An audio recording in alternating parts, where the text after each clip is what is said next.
ഇനി നമുക്ക് പായസം വെക്കണ്ടേ? ആ വേണം. എന്നാ നോക്കിക്കോ.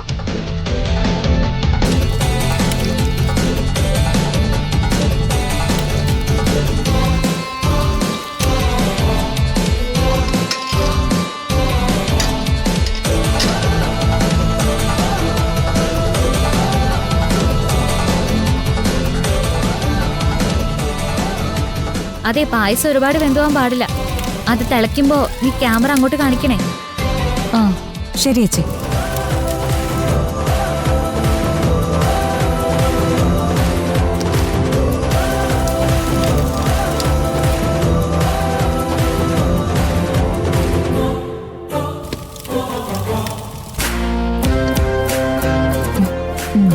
ഓക്കെ. അതെ, ഇനി ചേച്ചി ഫോൺ കട്ട് ചെയ്തോ. ബാക്കിയൊക്കെ ഞാൻ നോക്കിക്കോളാം. അയ്യോ, ദേ ഇനി അതിന്റെയൊക്കെ പാകം നോക്കണം. ഞാൻ ചെയ്തോളാന്ന് പറഞ്ഞില്ലേ. ഇനി ഇത് പറഞ്ഞു തന്നതിന്റെ പേരില് എന്നെക്കാളും വലിയ ആളാ എന്ന് തോന്നുന്നു. വേണ്ട.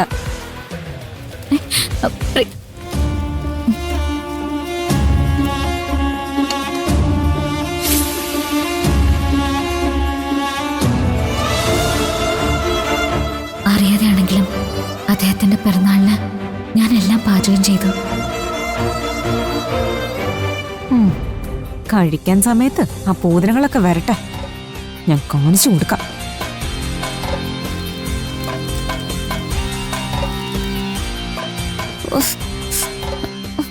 എന്തൊരു ചൂടും പുകയായത്. ഇതൊന്നും ഏൽക്കാത്തൊരു ലൈഫായിരുന്നു ഞാൻ സ്വപ്നം കണ്ടത്. എന്റെ ആഗ്രഹം നടക്കുമായിരുന്നെങ്കിൽ, ഞാൻ സിനിമയിൽ എത്തുമായിരുന്നെങ്കിൽ എങ്ങനെ ജീവിക്കേണ്ടവളായിരുന്നു.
അയ്യോ,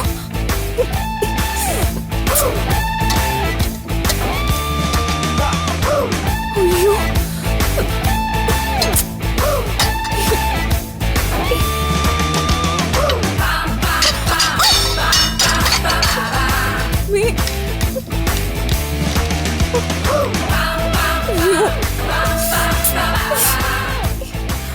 എല്ലാം കരിഞ്ഞു പോയില്ല.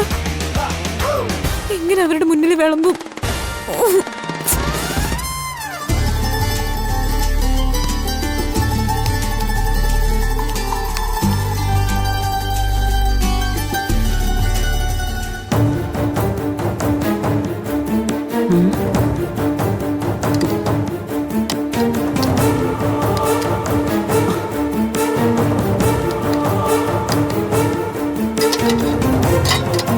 ഇതെന്താടി ഇവിടെ സദ്യ വല്ലതും നടക്കുന്നുണ്ടോ? എടി എന്തിനാ ഇത്രയും കറിയൊക്കെ ഉണ്ടാക്കി വെച്ചിരിക്കുന്നേ? അല്ല മുത്തശ്ശി, ഞാൻ അത് ഈ കുടുംബത്തെ ബുദ്ധിമുട്ടുകൾ എന്തെങ്കിലും അറിയോ നിനക്ക്? ഉള്ള സാധനങ്ങൾ മുഴുവൻ ഇങ്ങനെ ദൂർത്തടിച്ച് കളയേണ്ട ആവശ്യമുണ്ടോ? ഇതെന്താ നീ ഇന്ന് വരെ കാണാത്ത നിന്റെ അച്ഛന്റെയോ അമ്മയുടെയോ പിറന്നാളോ മറ്റോ ആണോ? അതിപ്പോ നിനക്ക് പ്രത്യേകിച്ച് തീയതിയൊന്നും നോക്കേണ്ട ആവശ്യമില്ലല്ലോ. 365 ദിവസത്തിൽ ഏത് ദിവസം വേണമെങ്കിലും എടുക്കാം. അങ്ങനെയുള്ള പിറവിയല്ലേ. മുത്തശ്ശി, എല്ലാവർക്കും ഇഷ്ടാവെന്ന് കരുതിയ ഞാൻ. പിന്നെ എനിക്ക് ഒരുപാട് ഇഷ്ടപ്പെട്ടു. നീ അടുക്കളയിൽ കയറുന്നതോ നിന്റെ കൈകൊണ്ട് എന്തെങ്കിലും വെക്കുന്നതോ എനിക്ക് കണ്ടുകൂടാ. അപ്പോഴാ സദ്യവട്ട ഒരുക്കി വെച്ചിരിക്കുന്നത്. ഇതെല്ലാം കൂടെ പുറത്തെടുത്തോണ്ട് പോയി കളഞ്ഞാലുണ്ടല്ലോ. വന്നല്ലേ അവളുടെ പൂങ്കണ്ണീര്. ഇനിയിപ്പൊ ദേവനാരായണനും ആ യശോദയും വരുമ്പോ ഇങ്ങനെ അങ്ങ് നിന്നാ മതി. ഞാൻ എന്തോ അപരാധം ചെയ്തെന്ന് അവരൊക്കെ വിശ്വസിച്ചോളൂ. മുത്തശ്ശി, ഞാൻ ആരോടൊന്നും പറയില്ല. അയ്യേ, അത് വലിയ പുണ്യായിപ്പോയി. അല്ലെങ്കിൽ നീ പറയുന്നത് പേടിച്ചാണല്ലോ ഞാനിവിടെ കഴിയുന്നത്. നോക്ക്, ഇനി മുതൽ എന്താ പാകം ചെയ്യേണ്ടതെന്ന് യശോദ പറയും. നിന്റെ ഇഷ്ടത്തിന് നീ ഒന്നും ചെയ്യണ്ട. നിന്റെ തള്ളയും തന്റെ സമ്പാദിച്ചതൊന്നും ഇവിടെ കൂട്ടിയിട്ടിട്ടില്ല.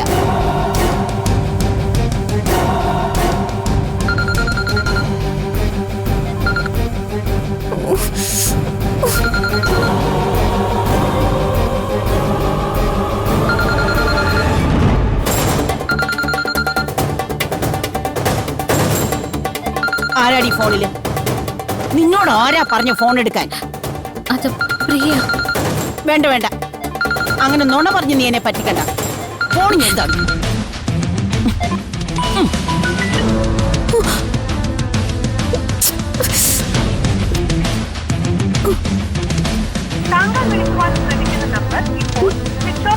സ്വിച്ച് ഓഫ് ആണെന്നോ? എവിടുന്നെങ്കിലും ഏതെങ്കിലും ചെക്കന്മാര് വിളിക്കുന്നതായിരിക്കുമല്ലോ. അതാ ഇങ്ങനെ കയ്യിൽ നിന്ന് മാറ്റാതെ കൊണ്ടു നടക്കുന്നേ. മുത്തശ്ശി, എന്നെ അങ്ങനെ ആരും വിളിക്കാറില്ല. നീ അങ്ങനെയൊക്കെ പറയും. നിന്നെ പ്രസവിച്ചവളുണ്ടല്ലോ, അവളോട് ചോദിച്ചാലും പറയും ആണുങ്ങളുമായി യാതൊരു സമ്പർക്കവും ഇല്ലാന്ന്. പക്ഷെ വയറ്റിൽ നീ ഉണ്ടായി. വെറ്റ് വലിച്ചെറിയുകയും ചെയ്തു. എന്റെ നാവ് ചൊറിയുന്നുണ്ട്. നീ ഇതുപോലെ ഫോൺ എടുത്ത് കയ്യിൽ വെച്ചാലുണ്ടല്ലോ അരിഞ്ഞുകളയും.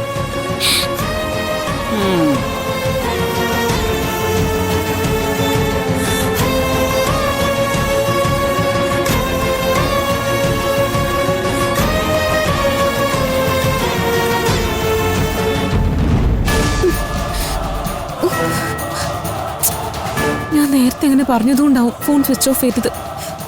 മോശം. എല്ലാരും ഇപ്പൊ കഴിക്കാൻ വേണ്ടി വരും.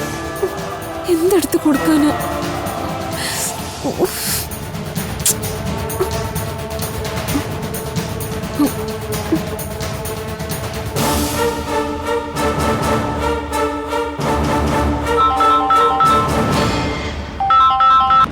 ഹലോ, നമസ്കാരം. അതെ, ഞാനൊരു ഓർഡർ പറയാൻ വിളിച്ചതാ. പറയൂ മാഡം. അത്യാവശ്യമായിട്ട് ഒരു 10 പേർക്ക് ഊണ് വേണം. സോറി മാഡം, ലഞ്ചിന്റെ ഓർഡറുകൾ ഇനി എടുക്കില്ല. അയ്യോ പ്ലീസ്, ഒരു ഫംഗ്ഷന്റെ കാര്യമാ. ഓൾറെഡി ഞങ്ങൾ അറേഞ്ച് ചെയ്തിരുന്നു. അത് എത്താത്തതുകൊണ്ടാ. ഒന്ന് ഹെൽപ്പ് ചെയ്യാൻ പറ്റില്ലേ? ബുദ്ധിമുട്ടാണ്. ഞാൻ പിന്നെ കിച്ചണിലൊന്ന് ചോദിച്ചു നോക്കാം. ഒന്ന് ചോദിക്കോ പ്ലീസ്.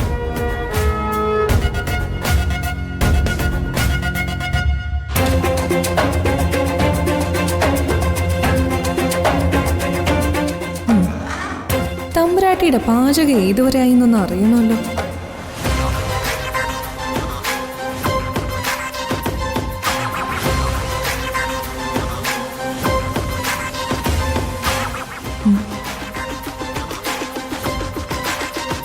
ഒന്നും കേൾക്കുന്നില്ലല്ലോ. അവള് ഓടിപ്പോയോ? ഹലോ മാഡം, 10 പേരുടെ സദ്യയല്ലേ പറഞ്ഞത്? അഡ്ജസ്റ്റ് ചെയ്യാം മാഡം. അയ്യോ താങ്ക് യു. എത്ര സമയം കൊണ്ട് ഫുഡ് ഡെലിവറി ചെയ്യാൻ പറ്റും?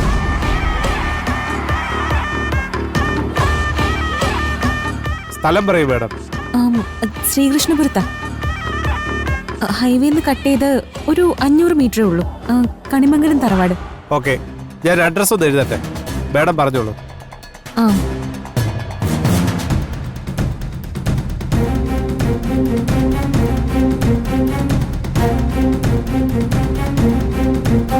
ഓ, അപ്പൊ പാചകറാണിയുടെ പാചകം ഏറ്റില്ല. ഹോട്ടലിൽ നിന്ന് വരുത്തി ഞെട്ടിക്കാനുള്ള പ്ലാനാണ്. അതെ, പെട്ടെന്ന് വിളിച്ചു പറഞ്ഞതുകൊണ്ട് ലഞ്ചിന് കുഴപ്പമൊന്നും ഉണ്ടാവില്ലല്ലോ അല്ലേ? ഇല്ല മാഡം, ഞങ്ങളുടെ ഐഡന്റിറ്റി കളഞ്ഞു കുളിക്കില്ലല്ലോ. അറിയാം, എന്നാലും ചോദിച്ചെന്നേ ഉള്ളൂ. ആ ഹോട്ടലിന്റെ സദ്യ ഒരു ബ്രാൻഡല്ലേ? എത്രയും പെട്ടെന്ന് കൊടുത്തു വിടണേ. പേയ്മെന്റ് ഞാൻ ഇവിടെ ചെയ്യാം. ഇതാടി ഞാൻ പ്രതീക്ഷിച്ചത്. വരുണിന്റെ ബർത്ത്ഡേ, ദേവനാരായണൻ തിരുമേനിയുടെ മകളുടെ കൈപുണ്യം അറിയാൻ വേണ്ടി കൈ കഴുകി എത്തുന്നവര്. അവരുടെ മുന്നിൽ നീ ഇനി തല ഉയർത്തില്ല മോളെ.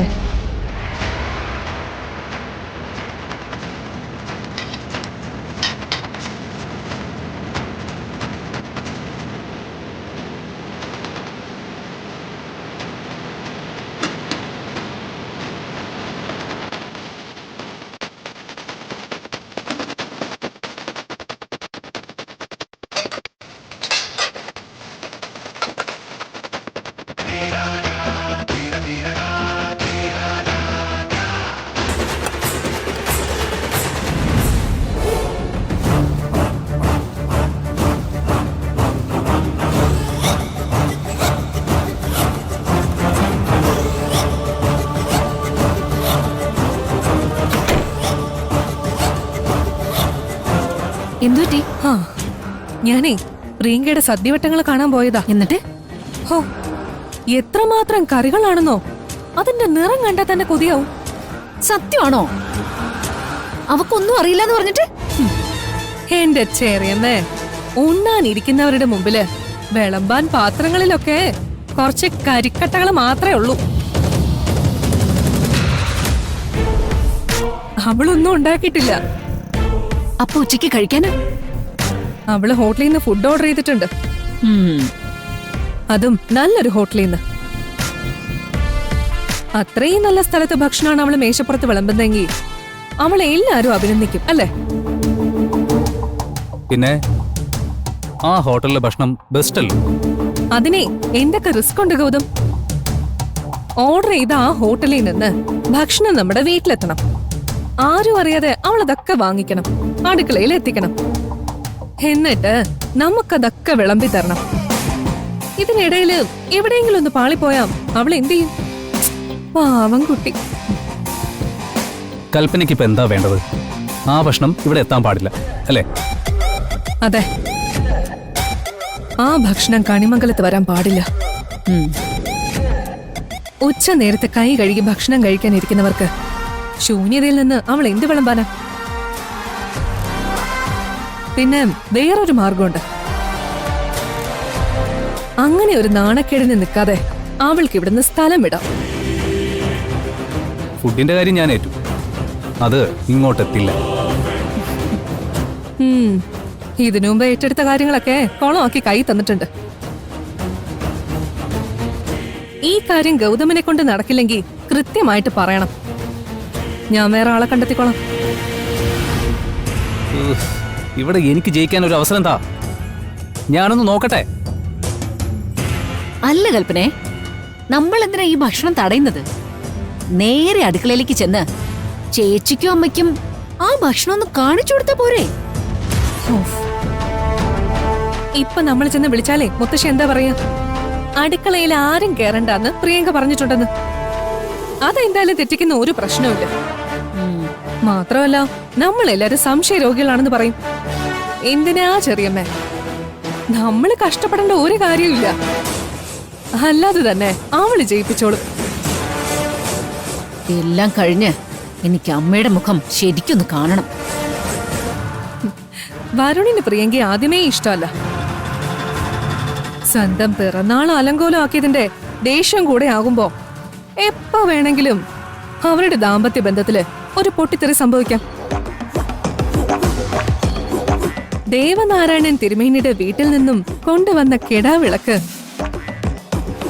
അതേ വീട്ടിൽ തന്നെ തിരിച്ചെത്താൻ അധികം സമയം വേണ്ട. വെട്ടി വീഴ്ത്തിയിട്ടേ കൽപ്പന അടങ്ങുമല്ലേ? വീഴ്ത്തണമെന്ന് തോന്നിയ പിന്നെ അങ്ങനെയാ.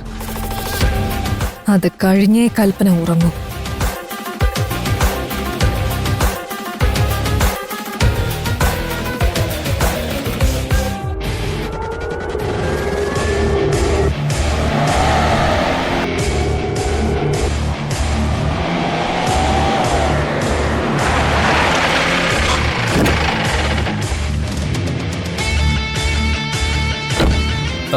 നിങ്ങൾ ഹോട്ടലിൽ നിന്നല്ലേ? അതെ സർ.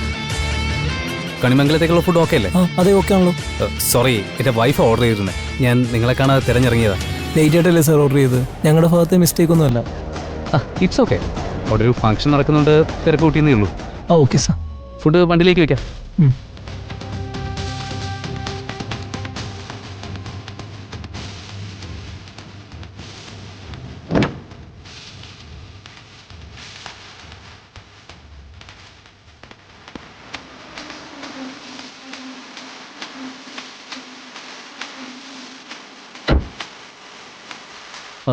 ബില്ല് എത്രയായി? ഇത് sir.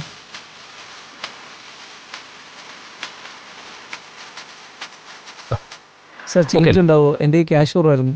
It's okay. Thank you sir. But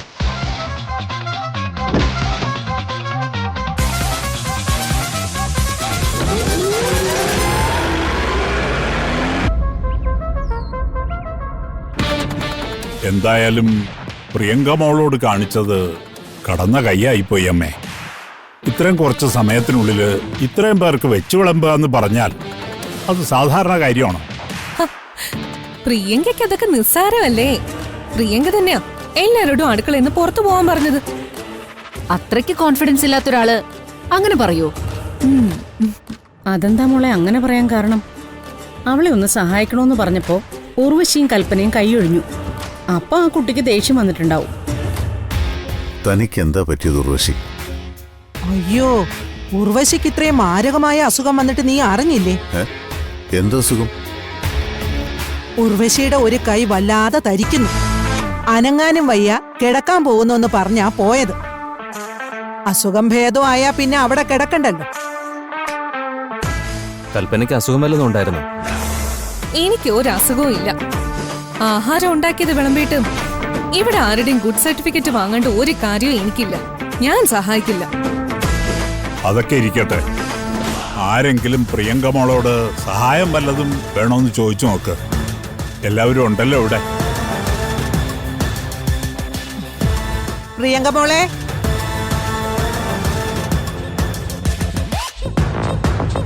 Priyanka മോളെ, എല്ലാം തയ്യാറായോ?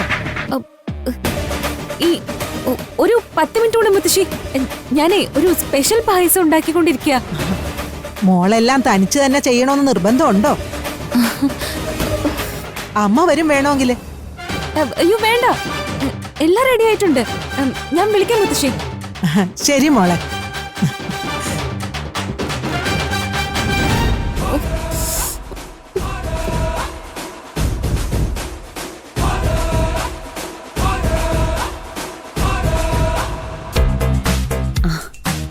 എന്തു പറഞ്ഞമ്മ അവള്?